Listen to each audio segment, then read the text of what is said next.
Hey everyone, I was going to make a video about Kanye deleting Twitter and Instagram and being like, oh no, what could that mean? But when putting that together, I came across this story of Lana Del Rey and Azealia Banks fighting over Kanye West because Lana had posted on Instagram in response to Kanye and Azealia took some affront to it. And there were parts of that conversation that made me think of Pete Davidson talking about Kanye on Saturday Night Live last week and what that argument entailed. And I wanted to address a bit of the hypocrisy that's gone into a lot of the popular mainstream criticisms of Kanye. And I want to preface that by saying that I don't think Kanye is without criticism, that you can't find fault in what he's doing or how he's doing it. I just think a lot of the complaints that people have or a lot of the arguments against him that they're making are either over dramatizing what he's saying, misrepresenting what he's saying, misunderstanding what he's saying, or very, very hypocritical, as in the case of Pete Davidson and others. So we'll get into all of that. Regarding Kanye deleting social media, I think the short of it is that it's likely one of two things. It's either that he's just in album mode and wants to focus on making the album, so deleted social media. We know leading up to the release of Ye and Kitsy Ghost and all of those, that he was off of social media a bit more while he worked in Wyoming. So he was really active, dropped off, posting irregularly, and then came back to being active. So it might just be he's taking it to the next level of I'm really going to focus and no social media to bother me. Or we know that he deleted his social media last time when his health issues started up at the end of 2016. That this might just be him thinking, I need to decompress a little bit. I need to step back from social media, get a hold of myself again, and we'll go forward from there. And I don't think it's anything in like a dramatic way, like, oh no, he was about to crash again. But just saying like, okay, I've been seeing a lot of social media. It's starting to stress me out more than it's starting to help me. So I'm going to step away for a bit. We know that he's still really active. He was at another sports youth institute in Chicago this last week and was at another college in Chicago today. So he's still on his kind of tour of sports and education that he's been doing for the last week. So he's active, he's going. I just think the deleting social media was more of a mental health thing and focus thing than anything else. But let's get into this. So how long was it ago? A week ago? It feels like forever ago. September 30th. Kanye tweeted and posted on Instagram the photo of him wearing the Make America Great Again hats and all this stuff about the 13th Amendment. Lana Del Rey responded with, Trump becoming our president was a loss for the country, but your support of him is a loss for the culture. I can only assume you relate to his personality on some level. I think that's fair. Delusions of grandeur, extreme issues with narcissism. A bit one-dimensional and hyperbolic, condescending, none of which would be a talking point if we weren't speaking about the man leading our country. If you think it's all right to support someone who believes it's okay to grab a woman by the pussy just because he's famous, then you need an intervention as much as he does, which that to me gets into assuming how Kanye feels based on this other thing. Like he said he supports Trump or admires Trump as a figure that made it into politics, and not only made it into politics, but assumed the presidency, as fucking crazy as that is. But Kanye admires how he speaks, what Trump accomplished becoming president. And Lana just takes that as, oh, you support that? So that must mean you support him like grabbing women by the pussy and all the sexual assaults and all the other stuff, which I think is a common misrepresentation of Kanye. If he says, I like Trump, I like his energy, I like how he speaks and how he's not saying things politically correct, and somebody says, oh, then you must be against immigrants coming to America. It's like, no, I said very specifically what I was in agreement with. That doesn't mean I agree with everything else. In fact, I disagree with those things. It seems to be so black and white in so many cases. And here, Lana's making it once again black and white rather than nuanced. Then you need an intervention as much as he does. Something so many narcissists will never get because there just isn't enough help for the issue. Message sent with concern, that's nice, that will never be addressed. Condescending again. Condescending again. So somebody pointed that out to Azealia Banks. And Azealia, who in typical fashion made things very, very extreme. Like, she will speak very intelligently, but make everything so extreme in how it's being talked about and so driven by identity politics that it becomes, personally, very difficult to agree with. But I do think she makes some good points throughout this. Wow, okay, Lana, this would be cute if you were consistent with your outrage and refused to collab with A$AP Rocky, who has physically assaulted women too. To me, this just looks like the typical white woman using a weakened target to pretend to be an ally. Especially because you know that a white woman versus a black male will result in an immediate victory for the white woman due to societal circumstances. You wouldn't dare challenge a black woman on her opinion because you don't have that much of a social prejudice in place between women as there is between sexes. Don't use Kanye for your own vapid attempts to seem politically aware when there is so much more bootleg witchcraft you could be doing to try and take down 45. Kanye is not your enemy or the enemy. In fact, your selective outrage makes you the enemy. You approve of A$AP Rocky because his victims weren't whites. You're exactly the kind of thought police Kanye is fighting against. You would never in your white mind try to battle me on my ideas. I suggest you apologize to Kanye for trying to selectively make him complicit in 45's abuse of women, simply for agreeing with parts of his ideology while you frolic through society with other black male abusers like A$AP Rocky, who have kicked random women in the face at concerts simply because they paid their money to come see their idol and in a moment of excitement reached out to touch him because he didn't have adequate security that night. You white female liberals are so self-serving. There's a lot there.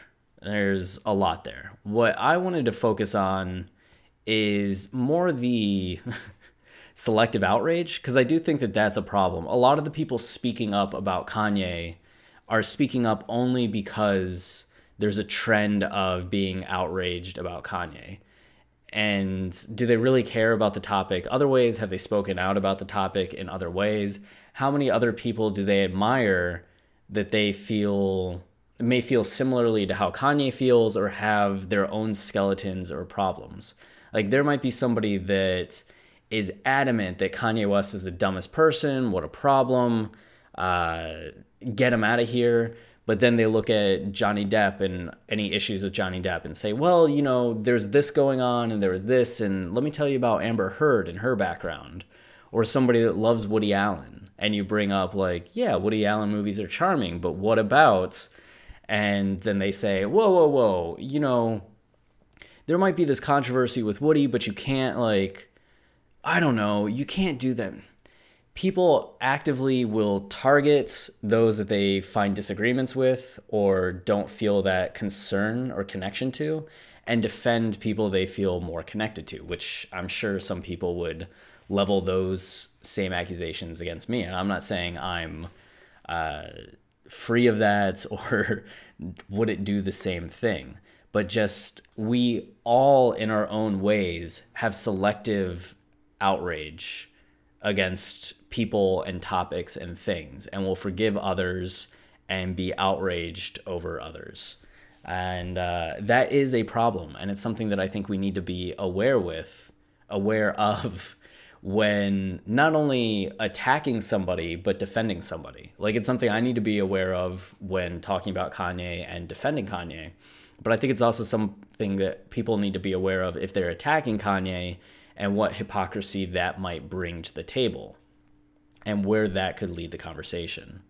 But also, you know, Azealia pointing out, I suggest you apologize to Kanye for trying to selectively make him complicit in 45's abuse of women, simply for agreeing with parts of his ideology. I think that's a very good point as well, which I had talked about earlier with Lana and that same thing, that Kanye saying that I admire this about somebody, or I admire, you know, Woody Allen for his movies, doesn't mean that I suddenly support everything about the man or the man himself or anything like that. Me saying that I admire the fact that Trump was an outsider that managed to get the fucking presidency, which is insane, but he managed with help and no scruples or morals or anything to do that, is still Jesus Christ. But that doesn't mean I support Trump or agree with any of the other shit that Trump says or does. So I think that that's, even me agreeing with Azealia here doesn't mean that I support other things that Azealia says. And even her A$AP Rocky comments, like if you look up A$AP Rocky abuse, maybe Azealia knows more being on the inside. All it is an article from 2013 where at a concert, Rocky was going through the crowd and there's video of him reaching up and smacking a woman that was over his head, which I don't even know if that's a proper video, as the woman he smacked was blonde at some point, and at least in the photos they show of her, and in that video she's a brunette. So maybe he smacked a different woman, but with all the associated articles about it, that's the video that comes out. You know, that's it. It's not that he kicked a woman in the face. There haven't been, at least to my knowledge, any other public allegations against him for sexual harassment, sexual assault, other instances of physical assault that wasn't in a crowd being overloaded. Not that that makes it defensible, but it seems she's exaggerating what happened. I think a better argument against what Lana's saying is A$AP dismisses Ian Connor's rape charge. Ian Connor, the designer who has worked with Kanye, A$AP, and a bunch of other people and was kind of viewed as a shining star, I think it was something like 20 women accused him of sexual assault. Like, we're getting up to Trump level of numbers. And almost everybody in his crew just kind of let it slide. And you can see Rocky here saying, that's my little brother, fuck what the world gotta say. You feel what I'm saying? He's a young visionary. I thought it was really fucked up, but one thing I will say is, you know, not to get on that topic too much because that's a touchy situation that I would rather not talk about. How could you ever, we talking about what we talking about, you can't justify it. Anything I say in the situation right now is not going to sound good, so I guess it would be best to skip it. Like, I'm not his lawyer, like I said before. On top of all that, I feel like when you treat people mean and you do things like fuck girls and never call them back, you give them a reason to be like, man, fuck this guy, I hate this guy. Most of them girls, if you realize he never went to jail for that, never been arrested, never been charged. It's all word of mouth shit. There's evidence of girls talking about a week before they did this, talking about, oh, I'm not fucking guys for free no more, I'm about my business. Pull up the tweets, y'all know what it is, and this can happen to any of y'all. Be careful and treat women nice and stay away from the thoughts. Which we do know that there are women that will sleep with a celebrity and try to take the condom out of the garbage can to get pregnant. Like, there's absolutely an industry, like a career track for girls that try to get pregnant by athletes, celebrities. It's a thing. But I don't think there's any career in 20 women accusing somebody that doesn't have a lot of money of rape charges. And Rocky dismissed it and gave his own version of it's a dangerous time for men. Rather than saying, like, I'm really concerned about this or anything, he just went straight for, that's my little brother. So here, Lana complains that Kanye thinks it's okay to support somebody that feels that way. And Lana supported A$AP, who feels that it's also a dangerous time for men and that serial rapist, or at least accused of raping a lot of women, assaulting a lot of women, Ian Connor's completely innocent. And that's where some of the hypocrisy comes in. Was she as disgusted with A$AP Rocky when she worked with him and those comments? Does she know anything about that? If she does, did she just dismiss it? Did she work with him as more of a, well, you know, this is just work and career, I don't have to like him? It gets into a whole lot of stuff, which I can't answer any of it. But it makes her comments about, you know, if you think it's all right to support that person, like, you need an intervention, seem really absurd when she worked multiple times with A$AP Rocky, who feels that way about Ian Connor. Yeah. And then that brings us to Pete Davidson. So Pete went on Weekend Update and gave this talk about Kanye West and Kanye being on stage and giving his views and how painful that was for him. And one of the things that he said was, you know how wrong about politics you have to be for me to notice. Kanye is a genius, but like a musical genius. Like Joey Chestnut is a hot dog eating genius, but I don't want to hear his opinion about things that aren't hot dog related. To which Colin Jost, the host of Weekend Update, or co-host of Weekend Update, said, yes, that's how I feel. Or I agree, like, with that. That Kanye shouldn't be saying his opinion out loud on these things, that we don't want to hear his opinion on these things, that he's a musical genius, let him talk about that. Just like Joey Chestnut, you know, he can talk about hot dogs, that's it. This was I hate to use the word liberal, this was the equivalent to Laura Ingraham, who's a very, very, very conservative voice who fucking did a Nazi salute and then claimed that she was just waving. Like, she is an awful witch of a woman, but she's the one that told LeBron James, shut up and dribble, when LeBron was not even saying that much about politics, but just starting to speak up at all. And as people should have, they got really upset about Laura Ingraham trying to tell LeBron James that he can't have an opinion on anything else because he's a basketball player, right? Like, people aren't defined by their career or their primary skill. They can be multifaceted, they can be multi-talented, they can be multi-intelligent. Multi-intelligent isn't a word, but they can be intelligent about an array of topics. And why, yes, I think that Kanye's understanding of politics and history and government is very rudimentary and sometimes grounded in either outright lies or conspiracy theories. That doesn't mean that he doesn't have quality points sometimes, like with the 13th Amendment, or that he can't speak up about these things and learn from them, especially as he says that he's somebody that's going to speak out, and even if he's uneducated about it right now, he's going to be paying attention to what people say and learn through the experience of being ignorant and growing in that way. He said when he started making music, he didn't know what the fuck he was doing and learned, but now we view him as this genius. Same thing with rapping, same thing with fashion, and it's going to be the same thing with this. Each time we hear him talk about it, he's going to come back with a more nuanced perspective, a more informed perspective. We just happen to see the guy at the very, very beginning stages.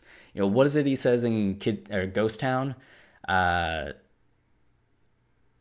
Years ahead, but way behind. I'm on 1, 2, 3, 4, 5. Like, he's just learning to count. And that's exactly what we're seeing him do with politics.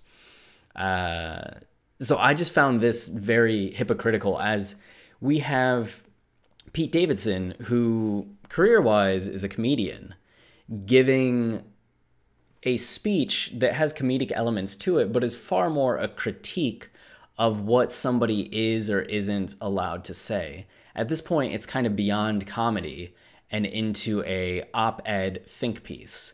And if we're following Pete Davidson's own logic, he shouldn't be talking about this at all, because nobody wants to hear him talk about pop culture and society from a op-ed, what is allowed or isn't allowed way, because he's a comedian. We want him to make jokes and shut up and make us laugh, right?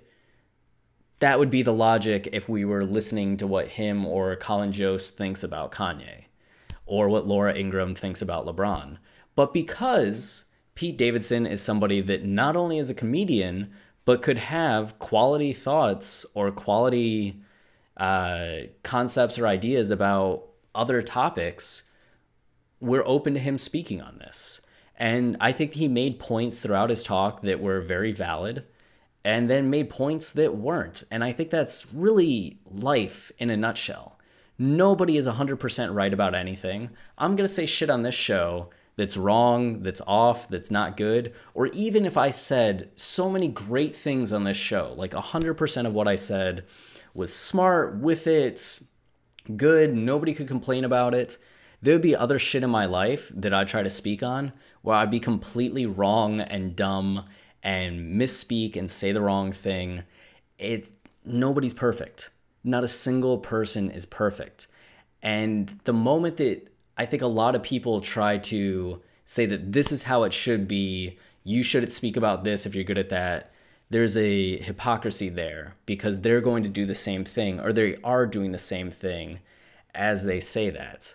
And so many of the comments, when you look at people's criticisms of Kanye, are filled with that really like generic and one-dimensional hypocrisy, rather than being actual valid points about what's wrong with what he's saying and the problems with what he's saying.